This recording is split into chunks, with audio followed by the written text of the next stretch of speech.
It's important to understand trauma as not an event, but a reaction to an event. And often that reaction is an individual reaction. Usually a traumatic event is one that shocks your trust in life in general. Something that happens to you that you really did not expect. And something that makes you, that challenges your beliefs about your safety in the world and your place in the world. So the event that triggers trauma can cause a traumatic experience, and a traumatic experience usually have a few symptoms. And these are very important symptoms because these are also symptoms that people should watch out for within themselves and within their friends and families. And they usually include things like battling to concentrate, not being able to go about your normal daily business as you used to, sleeplessness, some discomfort, emotional discomfort that a person experiences throughout the day, and it can also lead to depression as well as anxiety. So those symptoms, if you have those symptoms, and if they go together with flashbacks of the event and a feeling of unsafety, that usually is called post-traumatic stress.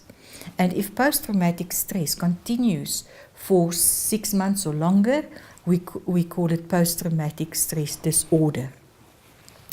So it is important to understand that an event isn't a trauma, but the experience that you have after the event and during the event becomes traumatic. Cycad is the Center for Psychological Services and Career Development at UJ.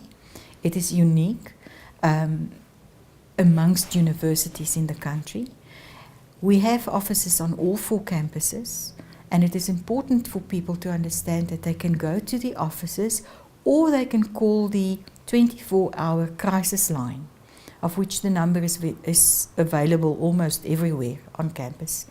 So what we do at Cycad is, firstly, if you've experienced an event that leads to trauma within yourself, it is important to either call the crisis line.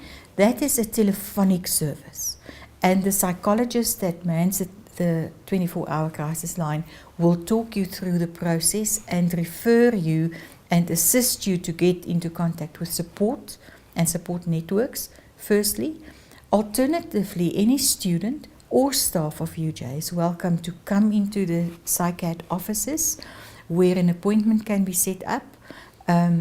If possible, we will assist immediately. We do stress debriefing, trauma debriefing, either individually or in groups, and if necessary, support the student or the staff member throughout the period where they experience the symptoms, and we also refer, where necessary, to other support structures. I think the most important thing is to understand that UJ is a microcosmos of society. And as that, it will always mirror what happens within society. In other words, if there are violent events in society, you will also experience it in a microcosmos. So firstly, we need to understand that what happens in UJ is just a reflection of what happens in society at large. Then, in order to prepare ourselves, we need to attempt to build some resilience, some emotional resilience, and to think ahead of ourselves. Firstly, you have to protect yourself physically, of course, and then secondly, to be aware of the symptoms and the reactions that I mentioned earlier, so that when it occurs, either within yourself or within a family member or a friend, that you can refer to necessary professional psychological services.